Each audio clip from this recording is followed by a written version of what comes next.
Welcome, everyone, to episode 51 of the RDH Sports Podcast. I'm your host, Chad. Joined alongside me is my brother, Tanner. How's it hanging, dude? Dude, it's good. We've had a lot of sports this weekend. We've had a lot of sports coming up this upcoming weekend. It's like every single day there's something to watch, and it's like, oh my God, there's more starting soon. I'm excited. I know this is kind of it's how I open every time, but this is the best time of the year, in my opinion. This That's not like it is. opening weekend in football, but like it's like the second best weekend.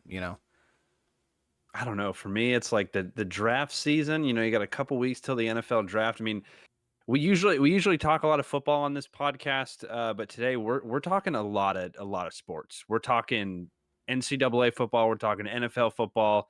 We're gonna hit the Dallas Cowboys 30 visits because that got officially released. Next week, I'm gonna release my official mock draft. We're gonna go over that. We're gonna talk about some cornerbacks that are entering the NFL draft. Tanner's gonna talk about March Madness. And we've got UFC 300 this weekend coming up, which for anybody that's a UFC fan that listens, we're not going to go crazy in depth, but I'm definitely going to discuss some of the fights because that is the card this year for UFC. And then you get the Masters going on right now with Bryson DeChambeau as the leader after the day. There's so much sports to talk about and so much stuff to get into. But Tanner, you ready to kind of jump into a little bit of football? We'll get the football off first, and we'll jump into the other sports. Oh yeah. Here we go. So we're going to do some cornerback prospect profiles. If you haven't listened to the podcast before, this is a section of the pod where it's just me talking, and I go rocket fast through these prospects. I spend way too much time watching these guys, but with nonetheless, here we go. So we've got Kamir last year, the cornerback out of Georgia, another Bulldog. You know what I mean? Junior draft grade for me is going to be a mid second to late second. Draft projection is going to be a mid second to late second as well. But he had over 100 snaps lined up at the slot and at the box position. Still, he's a coverage cornerback to me. I mean, his coverage specifically when he lines up at the corner position is next level. That's why he's going to be a second round pick for me. The biggest question mark to me is why the massive jump in tape this season. His junior tape is levels above his sophomore and freshman level tape. I watch, like I said, way too many games of these guys, and I've watched him since his freshman year. But if he continues to play like this season, I think he'll be a cornerback number two by the end of his first season. And then another guy that is a quick hitter that I want to talk about is Mike Sierensky, the cornerback out of Michigan. He's a graduate. That's also, I think he's going to be an early second round guy, probably mid second draft projection and draft grade there. And another Michigan prospect that's going into the draft. They got some dogs in this class, and he absolutely is one of them. He's a premier slot corner for me. So it kind of depends on how high you're willing to draft a slot corner. Tanner, we've seen slot corners go as early as the third round. We've also seen slot corners kind of jump up there as well. But I mean, what would you do if the Dallas Cowboys drafted a slot corner, in the second round? What would your thoughts on that be? I mean, it's fine. If he's good, he's good. Yeah, I mean he's covering the slot. You know what I mean? And when you play teams like Dallas, where CeeDee Lamb lines up in the slot a lot, it's like, okay, like if you have a slot corner that locks him down, then yeah, he's very valuable. I just wanted your opinion on that one. But I think he's going to be drafted to a zone based scheme, and then like I said, slot cornerback at the next level. Another corner that we're going to talk about from Iowa State. We've only got about six more of these guys left, so I'll go quick. TJ Tampa, he's a senior. Draft grade is going to be early projection. Draft projection is also going to be early projection. Second round. He lined up mostly in the corner position, but he also had 100 snaps in the box and defensive line position too, which was a little bit interesting to me.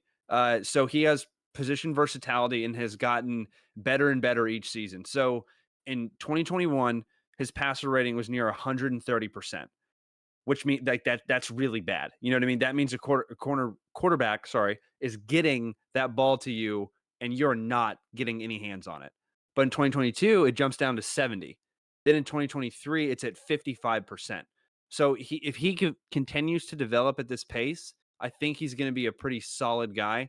Definitely a project, but I don't know. Depends on how high you're willing to draft a kid like this. Then we've got Tanner. You ready for this one? The coolest name in the draft, Kool-Aid, McKinstry from Alabama, the cornerback. Oh, yeah.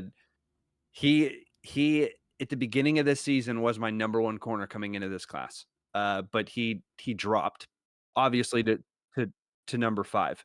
Um, personally, there's a couple reasons that come to mind for me. First, Arnold, his counterpart at Alabama, I think outplayed McKinstry at times throughout the season. And second, the stellar play of the opposing cornerbacks in this class. Mitchell from Toledo and Dijon from Iowa that we're still going to talk about.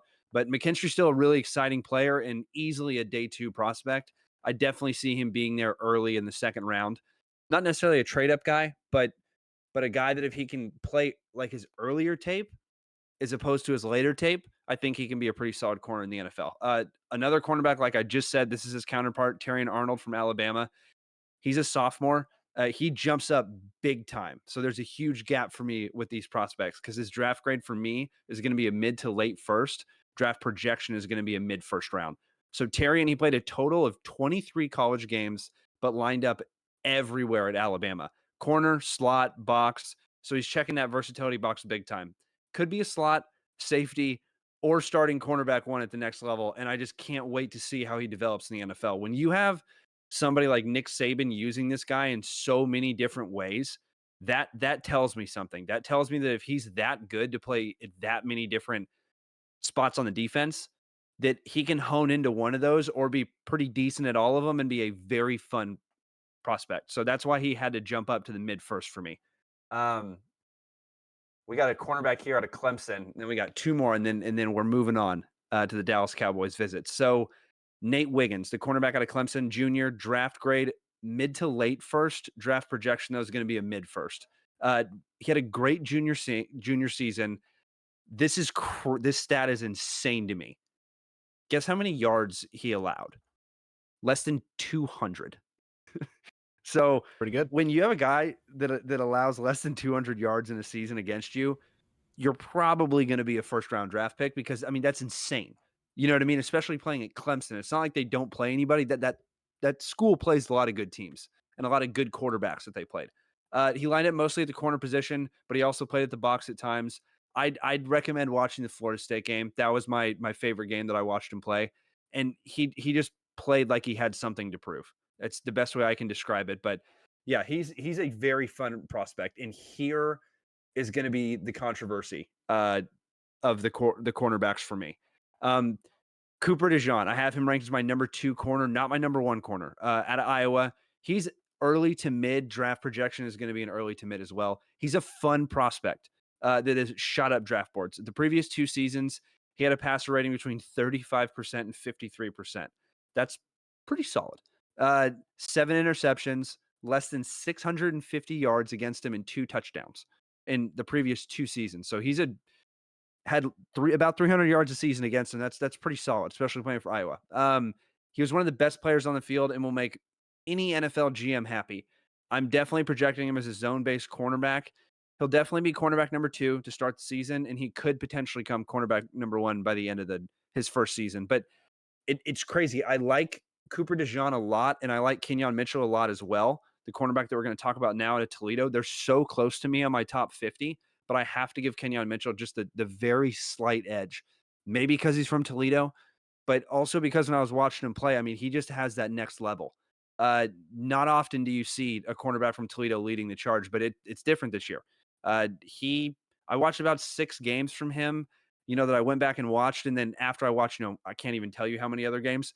So his sample size is a little bit smaller for me against the teams that I watch, but still, I think he beat out DeJean this year.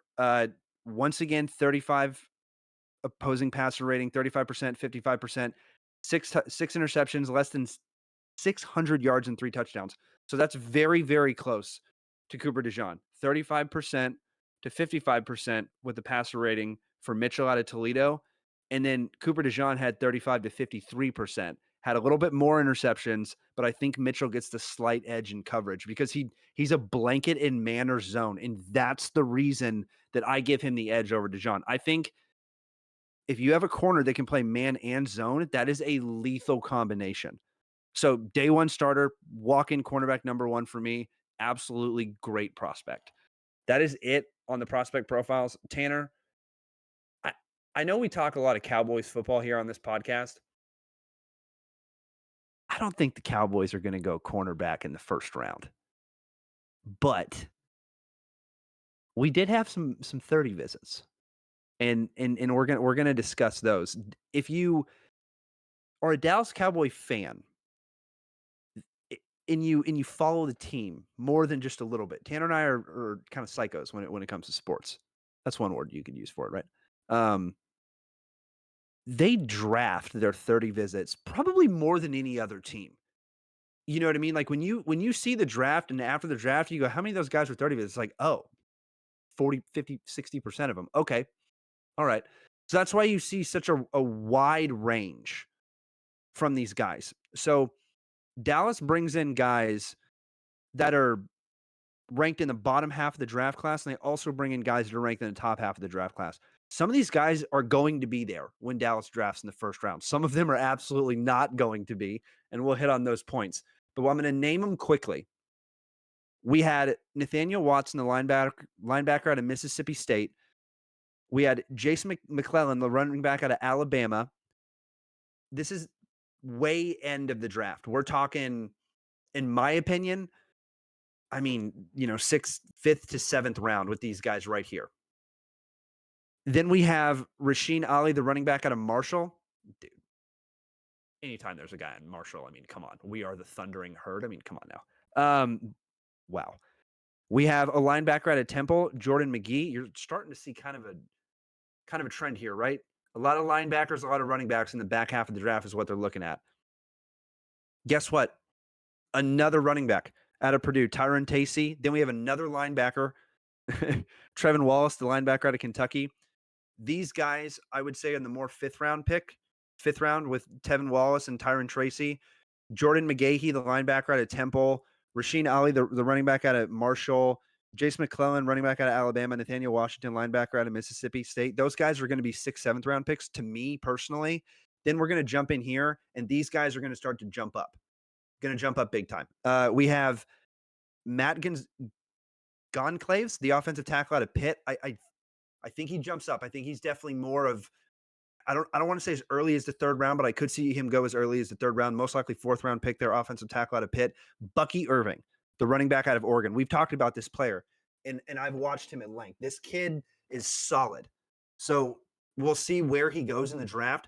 Running backs are going to be a premium this year because there's some great ones. And the meat on the bone, as they say, for this position is definitely that mid 2nd to 3rd round. So it depends on when the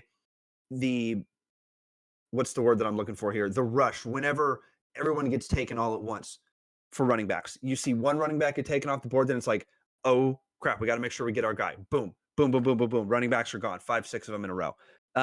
Then we have another running back who was a fan. Shout out Braylon Allen, the running back out of Wisconsin.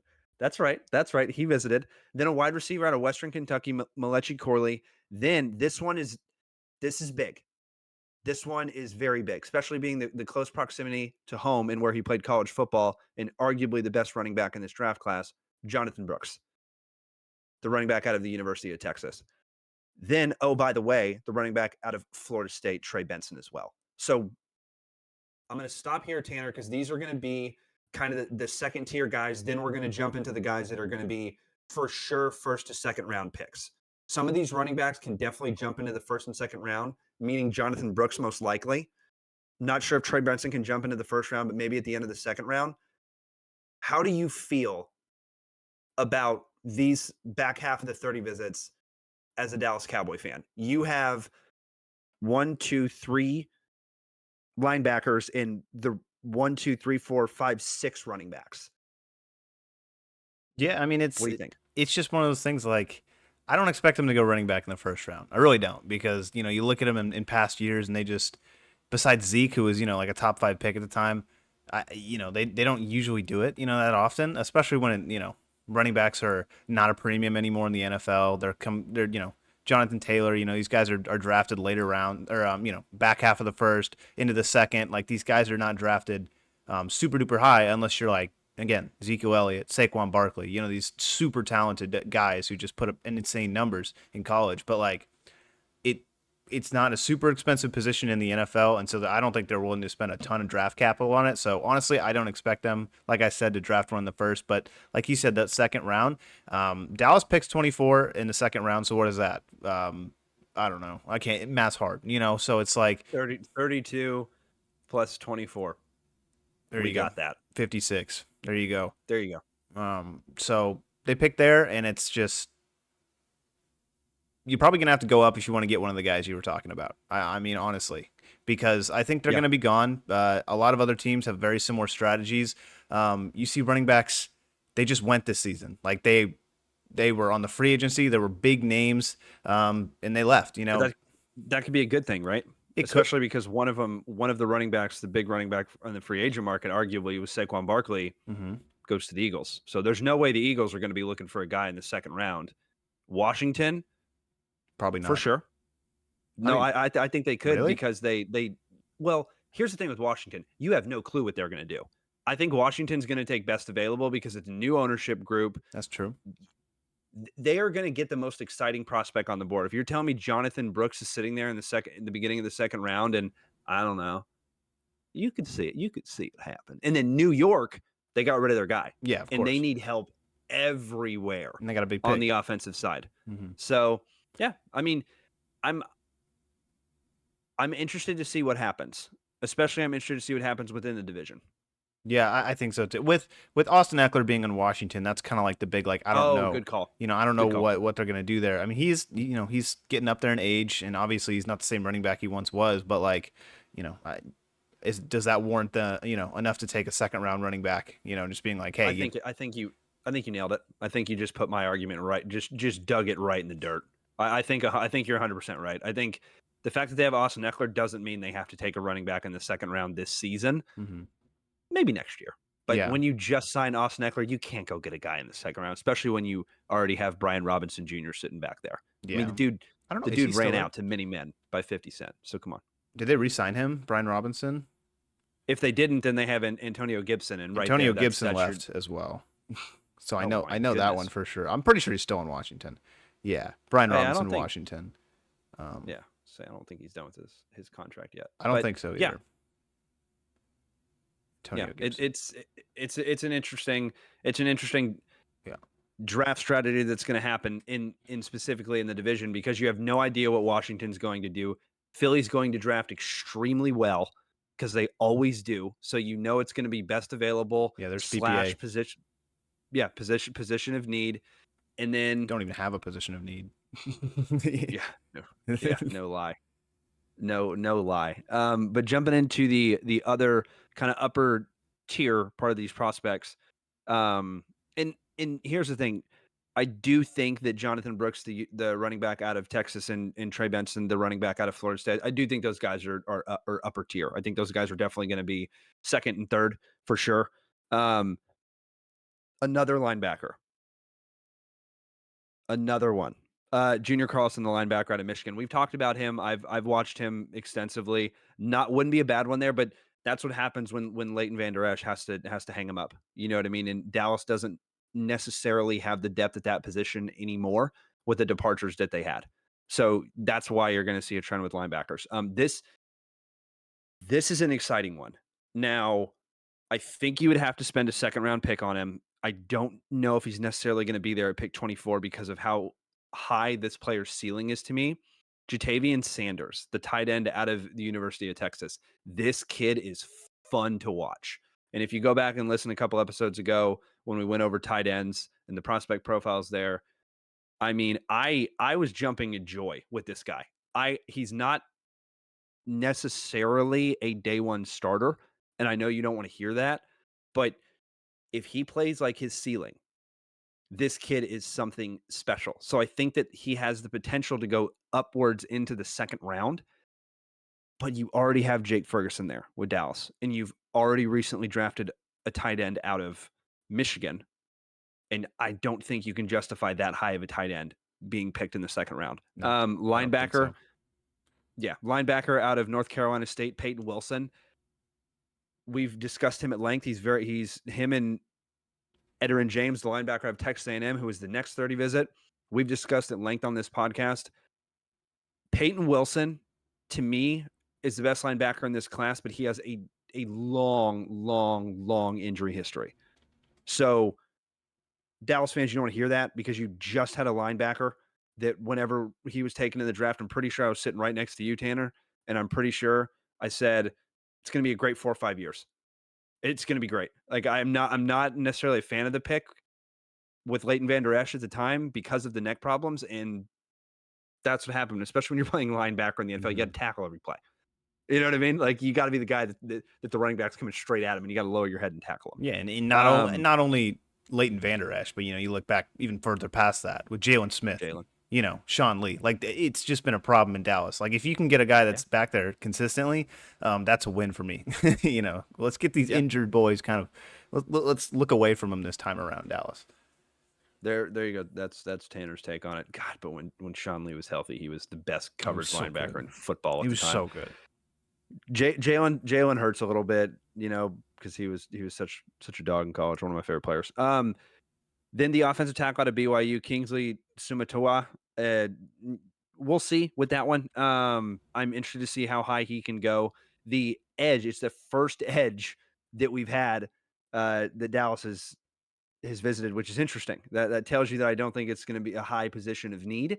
I mean, you have DeMarcus Lawrence and you have Micah Parsons and you have Armstrong. Oh, just kidding. No, you don't. Right. So, there it could be a position of need. It just depends on who's there, but Sam kind Williams. of an interesting, Hmm. kind of an interesting one. Yeah.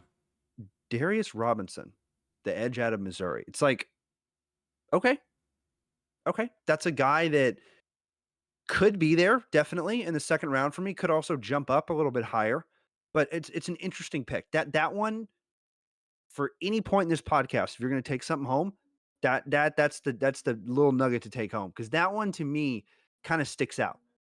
So far, there's only one edge that has been reported, since we're recording this podcast. So that's interesting. That's very interesting to me. Uh, Graham Barton, the offensive lineman out of Duke, we've talked about him at length. My boy, Jackson Powers Johnson, the center out of Oregon. Thank you, Dallas. Um, oof. We'll see how high he goes, though. I think he's the next Tyler Linderbaum. Trey Fontamu, the offensive lineman out of Washington, he's skyrocketing up boards. Byron Murphy, the defensive tackle out of Texas. I don't know. I definitely should know which one. I'm pretty sure it's Byron Murphy. I saw a report. The defensive tackle out of Texas, either Byron Murphy or the other defensive tackle. One of them just got a DWI.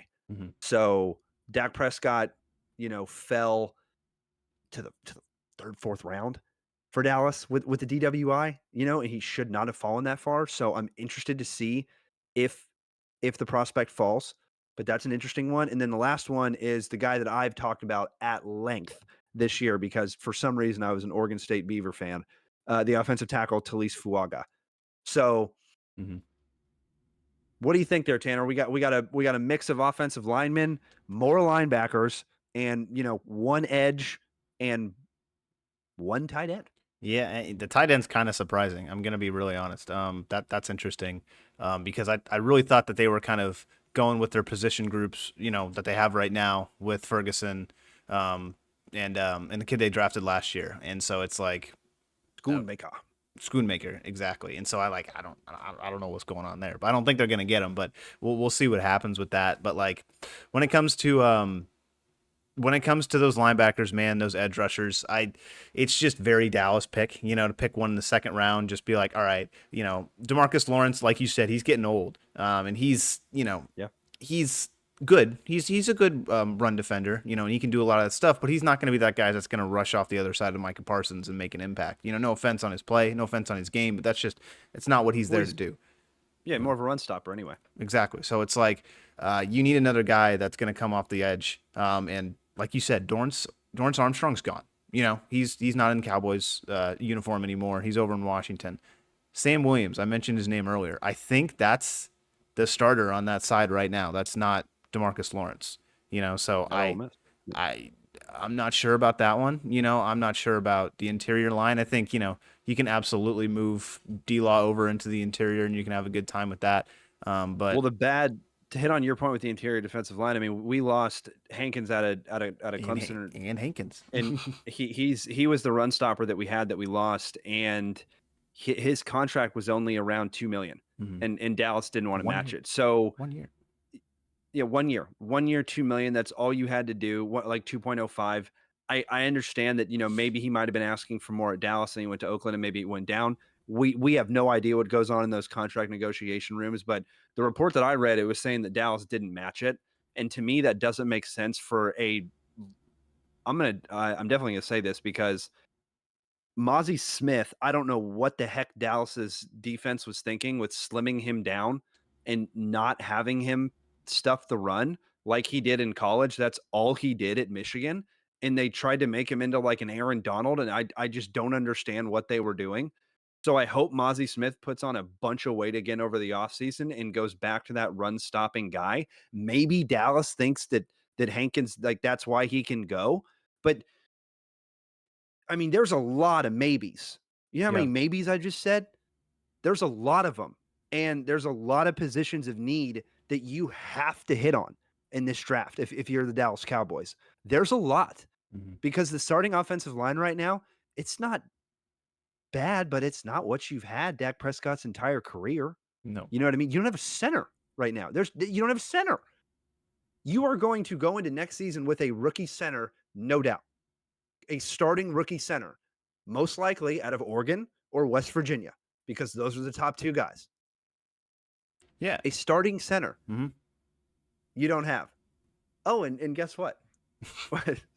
All the defensive guys you just said, and that's right, halfback. Tony Pollard's gone.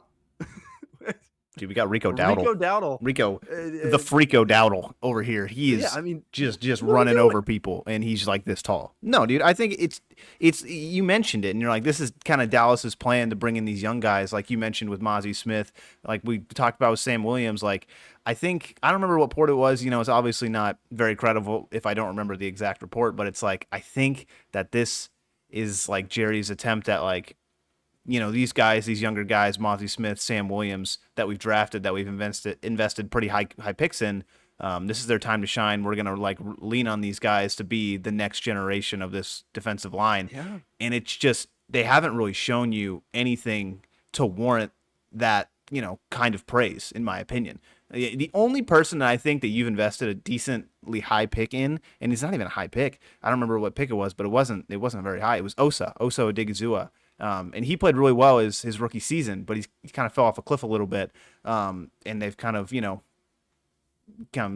with Jonathan Hankins, his injury status and that, he's been in and out, and he's not really that run stopper that you really want. He's kind of that pass rushing defensive tackle that you like, but it's like that's not that we don't need one of those right now. Sure, they're great. They're going to help your defense, but they need a run stopper. They haven't stopped the run in the last 10 years. So they need a guy like that. And for Jonathan Hankins to walk out the door for $2 million is just outright rude. It's just something that probably shouldn't have happened unless you're going to draft one of these dudes that like you were saying, maybe I actually looked it up too. Tavondre Sweat, that's the guy who got the DWI for Texas. So maybe something like that. But what were you gonna say? I'm curious because it's just like I don't Okay, know so what the plan is. it's not Byron Murphy, so my bad. That is 100% on me. Thank Mhm. you, thank you for getting that. It was 200, so I think I got the WR. Byron Murphy, well, he's not going to be there. I'm just going to say that right now. That's defensive tackle out of Texas. Mhm. He will not be there, especially after the combine he had. He's the guy that we went in length about a couple episodes ago, and he's so good. The the strategy with the Dallas Cowboys to me is you hit on it briefly. This is the time that their draft picks are going to shine. Mhm. Right? This is the time that the draft picks that they invested in are going to start and that they need to start. So here's the thing with me. Draft picks, I think you can kind of tell what a player is going to be within the first couple seasons of their play. Are there players that are outliers in that? Absolutely. You know what I mean? Absolutely. But in the first couple years, 2 3 years, I think you can really tell kind of who these guys are going to be. And to be fair, Dallas definitely throws in subs a bunch. Dan Quinn was very good at that. So a lot of these guys have been on the field at times, so we've seen them, but they haven't been the starter. Mm-hmm. They haven't been the 100%. As soon as the time gets in, they're going. Dallas likes to start different guys, different games. You know, you and I know the lineup, because the lineup's released before the game. We're sitting there in our seats waiting for the game to start. We've already looked at the lineup. The players' intros before they go in. We already know who's going to be starting. So we see the player intros, and you're sitting there and you're watching it live, and you're like, oh, okay. Mm-hmm. DeMarcus Lawrence isn't starting today. Sam Williams is. Okay, that's interesting. Okay, Oso Digizua starting at defensive tackle. Okay, yeah, Yeah. I see that one. Mozzie's starting today, not Hankins. Mm-hmm. Okay, all right, Hankins is starting today. What? Wait, Mozzie's not active? You know what I mean? Like that's kind of what happened with the defense. It was just like, wait, kind of what? In what Dallas likes to do is they like to kind of throw in guys. That's what Dan Quinn was doing. He's throwing you there, throwing you there, throwing you there. So if this is Dallas's strategy in saying, look, we drafted these guys and we invested a high draft pick, like you just said 5 minutes ago, and this is your time to shine, go and get it. Mm-hmm. I'm completely on board with that because you invest a first-round draft pick, first round, again, in Mozzie Smith, and you invested a second-round draft pick, if I'm not mistaken, a very high second-round draft pick in Sam Williams. Yes. So I think you have to give these guys the benefit of the doubt and start. And here's the thing with Mozzie Smith. I'm not writing off Mozzie Smith yet because, like I said, Dallas slimmed him down and tried to make him a pass rushing defensive tackle when they already had that with Osa Odigizua. Osa Odigizua out of UCLA, that guy's okay. I'm not worried about Osa. I think he's completely fine. There's just a bit of injury that goes on with him. But Osa, I think, is the defensive tackle every game that you can plug in at defensive tackle 1 or defensive tackle 2 and say he's starting every single game. And then Micah Parsons, is he technically going to be lined up as an end? I think so. So he starts every time. So you have 2 starters every time. That's it. That's what you know going into Sunday right now. You have 2 starters. And then you have everybody else that could potentially start. If DeMarcus Lawrence has a hell of a training camp, because he's not going to be going in the preseason, because let's get real, he doesn't need it. And Sam Williams don't have a good one. Does DeMarcus Lawrence start at the beginning of the season? Yeah, probably. Right? Like, there's so many things that could happen. And it also all depends on the draft. So you ask what I think is going to happen. I think the 30 visits that we just talked about, did you hear a defensive tackle? Nope. Did you hear anybody other than the edge out of Missouri? Nope. So I think that the draft strategy is pretty clear. If we're going off the 30 visits, which, once again, if you follow trends and you look at history with Dallas, that's what happens. I don't think they're going defensive lineman in the first round. If they went in the second round, I hope they went center in the first, and then I hope maybe Bucky Irving or Trey Benson's going to be your starting running back, but in the third. But you're hoping in a prayer for Trey Benson's going to be there, and Bucky Irving, you're hoping he's the home run hitter that he was at Oregon. Yeah, and once again, a lot of maybes. Here's the thing too that just doesn't make a lot of sense about like what they're doing, and it's just like the strategy that they've shown that they're employing, like you've talked about. The free agents, the guys that they brought in, Eric Kendricks was the big one. That's the big free agent they brought in. Obviously, he's going to command that linebacker spot. The only one. They got a long snapper. Don't forget about. I don't remember his name, but they do have a long snapper. They re-signed him. Technically, they re-signed him. Dang it. Okay, never mind. All right, so only one. But the thing is, like, they bring in Eric Kendricks, right? They're like, okay, we got Eric Kendricks, and you go and look at the roster, and I have it pulled up. The depth chart from ESPN. Damone Clark, he's another guy. I think he was out of LSU, right? That's how they drafted him. Yes, they also got, and that's exactly a guy that you just said. They're going to give him his time to shine this year. Absolutely, and I liked him a lot coming out of college. I thought he played decently well his rookie year. Injuries and stuff like that have kept him off the field. Another guy that I liked a lot too was DeMarvin Overshone from Texas. A pretty late pick that they got. It was third or fourth, somewhere around there, but he was expected to be pretty good. His freshman or his rookie season, he got injured, I think, in training camp, and he wasn't able to play. So I think that they're going to rely on those guys a lot, but it doesn't make a lot of sense why you see these linebackers pop up. Now, Bill Parcells, you can never have enough linebackers. I agree. But when you have a glaring issue at defensive tackle, at potentially offensive, guard or tackle, whichever one Tyler Smith decides to play, or And center, center. or running back, the first 2 rounds, you only have 2 picks in the first 2 rounds. And I don't think spending them on a linebacker is a good idea. Sure, you could get an absolutely insane one, or you can go get an Yeah. absolutely insane edge rusher, but like that's not really the position of need. I think BPA is a great thing, but when they're bringing in these guys, bunch of linebackers, bunch of running backs, it's kind of telling you what they want to draft. When defensive tackle is not in that group, it doesn't really make a lot of sense why they didn't pursue someone in free agency. You know what I mean? Or someone like another tackle or another guard in free agency. So I think in the first round, it's probably going to be an offensive lineman. I think that one is not a lock, but I think that's just kind of how Dallas likes to draft. They like to lock up that offensive line. The second round, anybody's guess. It could be a running back. It could be a DT. It could be a linebacker. It could be an edge rusher. Heck, it could be a safety for all we know. And it's just we have those.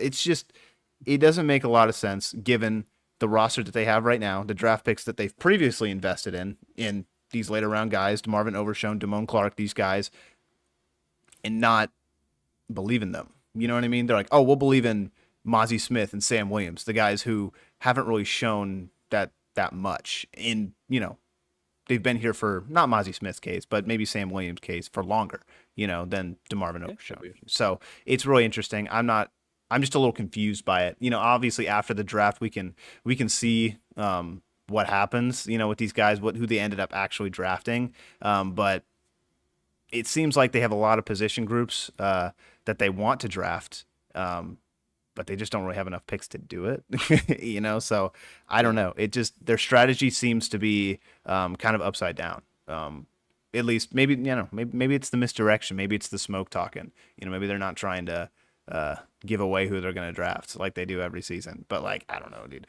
So it's interesting given what they've done and what they need. Yeah, I mean, and like you said, and like we've been saying the whole pod, the track record of the Cowboys is, they draft who they draft typically on 30 visits, and then they will take best player if it's somebody that falls into their lap, like CeeDee Lamb. Last thing we'll say about the draft, and then we're going to move on to March Madness because those are all the reported ones that I saw. Um, we'll move on to March Madness, but last thing, the NFL draft starts on Thursday, April 25th at 5 p.m. Pacific time. Tanner and I will be live streaming uh, Right our here. own version of the Right yeah here. our own version of Crazy. the draft on YouTube, RDH Sports. All you gotta do is type it in. We'll be live. Tanner has an awesome new background where all the picks are going to be going in real time and everything. Next week, the episode's going to be a little bit different because we're going to be doing a mock draft, and we're gonna preview that, and we're going to start that. We're gonna show everybody kind of what it's going to look like, and then, like I said, we're going to have the draft on Thursday, April 25th at 5 p.m. And come and hang out with Tanner and I. We're gonna, if you don't want to pay for it, we're just gonna kind of have the picks popping up, and like I said, you're gonna be able to see all of them in real time. And if you listen to the pod, you probably listen to it because all I do is talk about football, and a lot of it's college football Mm-hmm. with these guys in the offseason. So I'm going to be going in depth with these prospects even more, and it's going to be a blast. And it's going to be our first ever live stream, and I cannot wait to do it. So be here with us. RDH Sports YouTube. Tanner, time for your corner three March Madness recap. I mean, my The corner goodness. three. First of all, you got to start off. You have to start off because we didn't even mention it with just so Yeah. dumb. Yeah, I got you. We're We got gonna to start off. Go. we're gonna start off with the NCAA women's tournament, which was with the finals, I think a higher viewership than the men's, and I don't know if that's the Oh, first it time was. that's ever happened, but that's It was. amazing. That was pretty cool. I was watching it too. It was a very good game, and we'll hit on the finals because we know who made it. It was South Carolina, the best team in the country, and Iowa, probably one of the best teams in the country. So no surprises there. Best player. I think so. I think this is Caitlin Clark's a generational talent, and a woman like her is not going to come through college basketball for a long, long time. I mean, she was not only one of the best NCAA women's athletes she was one of the best NCAA athletes to ever play. I mean, she broke a lot of records that were, you know, uh, cross between genders. So that is pretty sick. But onto that finals game, it was very entertaining. It was very close for a lot of it. Caitlin Clark, she played very well in the first quarter. I think she dropped like 18 points. And then South 18 Carolina, got a record.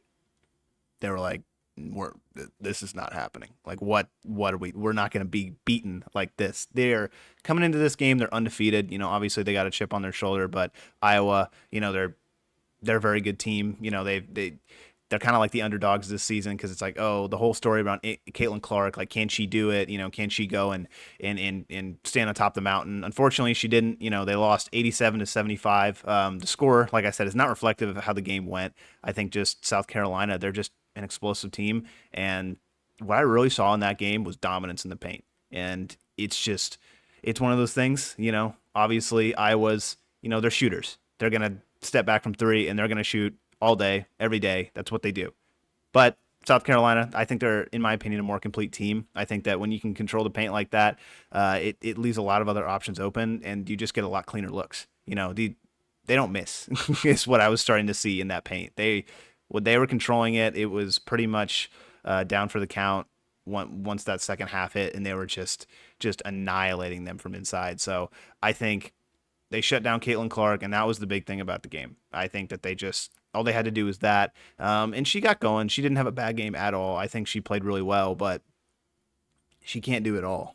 You know, I'm not I saying that mean, Iowa doesn't have anyone else, but you know, it's just she's the big star. You know, if you stop her, then that it's kind of like that mental game. You know what I mean?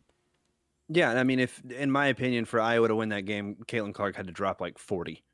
You know what I mean? Like Maybe more. she had to get it at least a 40 piece, and that, like I said, is at least. And then you need shooters to kind of hit. And you saw what happened. You know, in the very beginning, Iowa started out really well and was dominating. Hmm. Was up by 10 and everything, like because Caitlin Clark was going right. Like she immediately started hitting shots, and then it kind of fell off after she kind of took that spill. And then she kind of got going again throughout the game, but it wasn't a consistent. You know, you have to continuously keep your foot on the gas there if you're Iowa, because South Carolina, like you said, is so much bigger in the paint.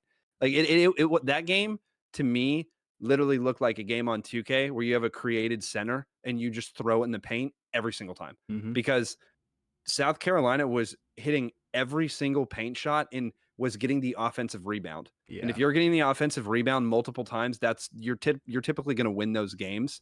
And then South Carolina had a player too. Her name's escaping me, but she's not from far. She's from right around the area of you know, Huntington Beach and Long Beach, that area. So that's pretty cool. She was a 3-point shooter. I think it was I can't remember her name. Tanner will look it up.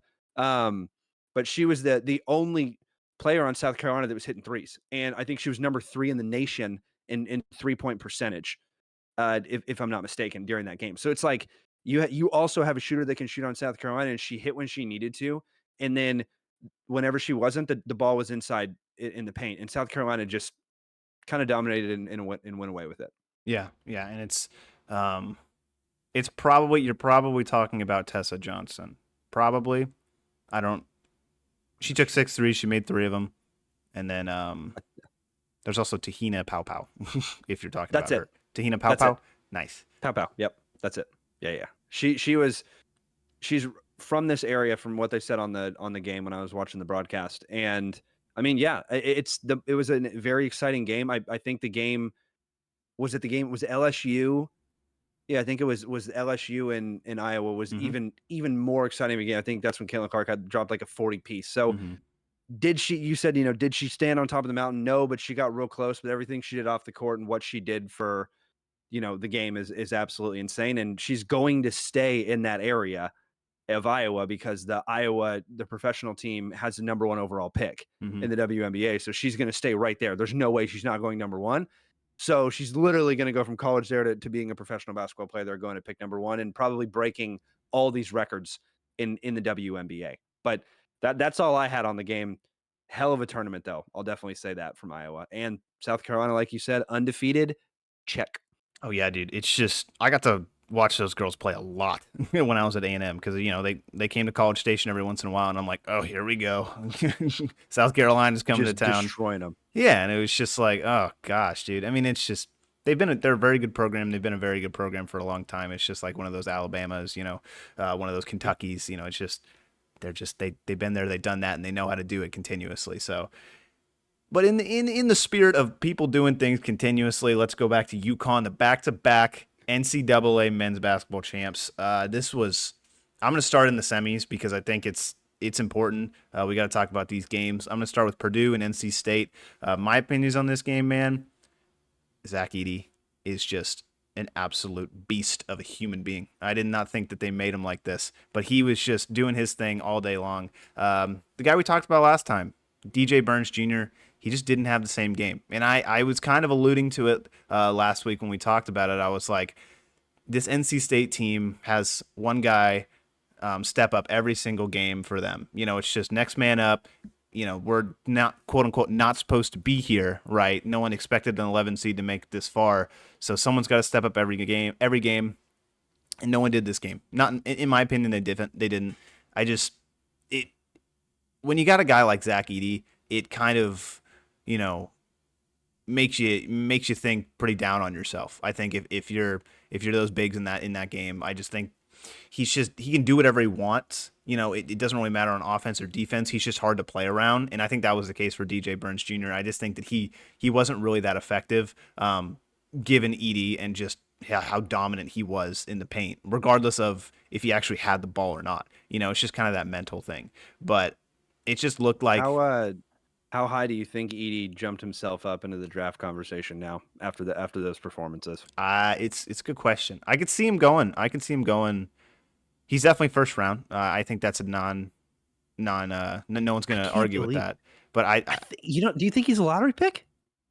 He's got to be. He You got could, to put him on a lottery pick. I think he probably is. I think I could see him going. I could see him going top 15, 100%. But I don't think he stretches into the top 5.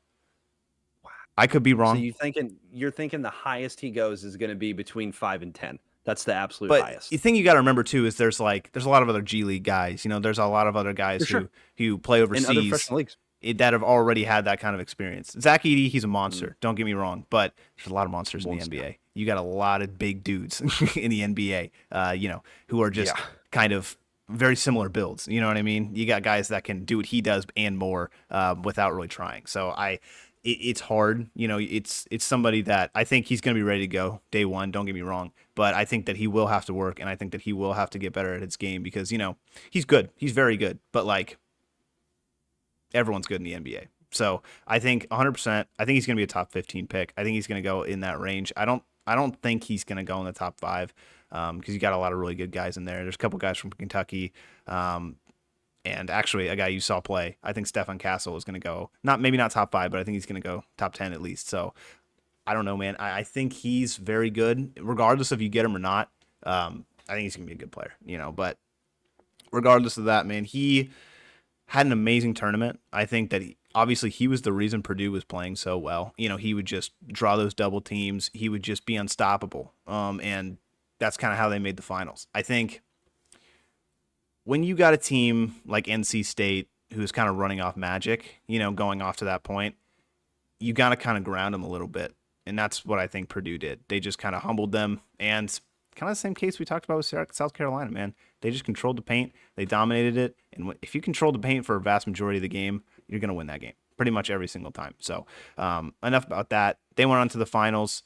The other side, though, UConn and Alabama, this was a battle. I think, it was a big test to see what UConn's defense could actually do, because we have been talking about them. We're like, oh man, they can put up a lot of points, but they can also hold their opponents to not a lot of points. So I think that their defense was tested pretty big in this game. Alabama was one of the best offensive teams in the country coming into this game. I looked it up. They were averaging 90.6 points per game this season. That's, I think, at least top 3 in the country. So they were completely up there. It might even be number 1, but give UConn a lot of credit for that, because they slowed them down. They slowed Mark Sears down, even though he was just he was playing out of his mind. But the thing you saw about UConn in this game is they continuously get better and better and better throughout the game. And it's like first quarter or first half, it's like, okay, it's pretty close, but second half, it's like it's a different team. They just come out and they're just like boom, boom, boom. They're hitting these shots. They get these wide open looks and they're just executing their game plan to perfection. You got these guys, like I mentioned earlier, Stefan Castle. I think he had an amazing game. I think he facilitated very, very well. And Klingon played very, very well as well. He was that guy that you probably saw a lot in that game. But they were just executing. The way they were passing the ball, the way they were moving it around, it always seemed like you would just be watching their play and it'd just be like boom, boom, boom, wide open three, net. Boom, boom, boom, wide open paint, net. And it's like, how are they doing this? Does Alabama know how to defend? They made them look a little silly on the offensive end, but give a lot of credit to Alabama. They made it there. They played really well. But this UConn squad is just unstoppable. Did you have any opinions on that game? What did you see with this unstoppable Husky team? Yeah, I mean, I think we talked about it in the previous pod. I said it's a very good defense and offense going up against a arguably the best offense in the country, Mm-hmm. and you knew exactly what needed to happen on UConn. And in the first half, I think a lot of people had questions, and then the second half, and like you said, UConn just started hitting, and they came out quick. They came out jumping, they came out shooting, and they just outplayed Alabama completely and just kind of ran away with it. So to me, it's a team that's been there. They've done that, and they knew exactly what they needed to go in. They probably went into halftime, and the coach was like, "Look, guys, that's exactly what we didn't need to do. That's the worst we've played, but there's nowhere to go up. There's nowhere to go from here but up." And Mm-hmm. what did they do? They went up, and they went up big time, and they went to the national championship against Purdue. And take us away with that matchup. That's about all I had with the Alabama one. Yeah, dude, it was a fun game. Like it was the definition of like kind of two different styles of basketball. Like we talked about, the bigs in the paint, Zach Edey controlling a game, and just the overall offensive efficiency of UConn. And it's just two very different styles going up against one another. So it was going to be interesting to see who came out on top, and it was a close game. But the big thing that I saw was just that UConn has a very unique ability to make teams look really bad. And it's just like the way they play defensively, they're just kind of all on you, and they rotate their guys really well when it comes to like the type of like coverage that they're playing, whether it be like man coverage or like zone coverage. But they just do very well to keep guys where they should be and not let them move into open positions, if that makes any sense. So they were just creating a lot of really bad shots for Purdue, and they were putting a lot of guys on Zach Edey, who had a pretty good night. He didn't play bad at all. I think he dropped a double-double. I think he had a lot of points, and he played pretty well. But like, if you can limit him to like 30, you're probably gonna win. Because like it's a very similar case. Like they have him, and he was kind of that big guy that you needed to stop in order to win this game. And UConn has a lot of really good guys, like I mentioned earlier with Klingon, with Stefan Castle. These guys played very well, and they continue to play very well throughout the entire tournament. So, in my opinion, it just looked like Purdue was a step below. And I think that is a credit to UConn's defense, because they were just forcing Purdue to take bad shots, forcing them into bad positions, And meanwhile, on the other end, Purdue or UConn is just, like I said earlier, they're just efficient with the ball. They just get the ball into wide open scenarios, and it makes them Purdue look silly. So it's like I saw multiple times where it was just like pass ball, wide open three. Pass ball in the paint to another guy in the paint. Easy bucket. And it's just these things that are just like, hezzy in the paint, and it's just like boom, wait a little bit, go up the other side. It's just these kind of like mind games. So I think that UConn knows they're good, and they know how to continue to be good. So they played amazing. They played absolutely amazing. And I have a pretty cool stat that I will say about UConn. And I think I told you this already, but in the past 30 years, and I was watching ESPN and I heard this stat, and it just blew my mind. UConn has 16 national championships between their men's and women's teams. I think this might make 17 with this recent one, because I think this stat was before the game. So it's like, what? Wow. Over the past 30 years, they're getting they're winning it every single half of the time. Like half the time they're winning the thing, regardless of the sport, So it's like, that's pretty impressive. UConn has an absolute dominance on basketball. They are basketball U, If you want to go play basketball, go play for UConn. It doesn't matter who you are. You're probably going to win a championship if you're there for 4 years. So it's like that's that's just what they do, man. I think UConn is by far the best team in the country. They do, like I said, have some guys going into the draft. So we'll see if that success continues. But you're gonna see a It was a couple of game. Huskies in the league coming up in this year, though. So that'll be It interesting. was a game. It was a heck of a natty, and you kind of knew who was going to win going into it, and you really were just kind of pulling for Purdue. Hmm. Purdue definitely was not the favorites. UConn was definitely the favorites by quite a bit in terms of spread. But UConn, like you said, just dominated. Not dominated, but just showed that they were the better basketball team. And I think the big point of that game that I want to hit on real quickly is they were a more complete team. That's pretty much it. Like you said, they had a lot more open looks. They had a lot more scoring chances that were wide open. Purdue looked like they didn't really have a ton of those, and when they did have those, they didn't capitalize on those scoring chances, or they threw one more pass when they shouldn't have needed to. So UConn had been there, done that, and they did it again for the second year for the first time. So Hmm. incredible to see, both men's and women's college basketball this year just hit new heights and or new records and new heights and everything. It was a heck of a season in college basketball. And, hey, like you said, you're going to see some Huskies in the draft. You're going to see a lot of players in the draft. I'm interested to see how high Edie goes. I'm interested to see where those Hmm. cats from Kentucky go. I think I pulled up a mock draft I was curious to see from Bleacher Report, and this was 3 days ago. Zach Edey going number 21 to the Orlando Magic. So Wow. that's where he is. He's gone up draft boards though. I think he's really good. It's just his pro outlook is kind of like you don't really know as of right now, but I Yeah. think he's got a lot of upside. Interesting. Yeah. We'll see what's going to happen with that draft. We'll definitely talk about that whenever it happens because Tanner's team could potentially be the number one overall pick with the Spurs. Let's hope. Let's hope. The Let's hope. sickest logo I've ever seen in my life, by the way, the new Nike Wemby logo with the alien. Oh my Looks cool. god, You see the that is shoes? that is so cool. You see the shoes that Yes, Nike made? They looked stupid. you don't like them? They're like I don't. It just looks like you just kind of like poured baking powder onto like I don't know. So and it's like a science experiment. It's like a volcano overflow. That's what it looks like to me.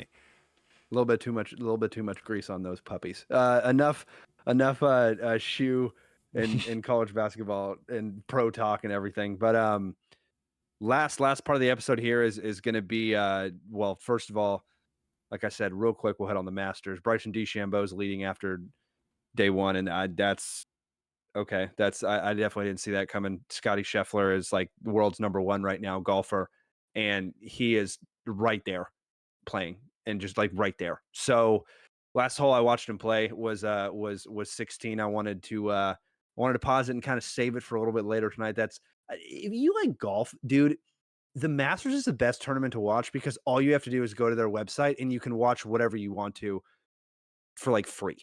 You know what I mean? It's like the only golf tournament that has that much reputation that they have their own website where they have their own streams of it the whole time. They have so many different broadcasters for different holes. And then it's like game center. You know what I mean? Because you're watching all these different featured golfers. So yeah, Thursday to Friday, the Masters is on. I'm catching highlights and watching as much as I can.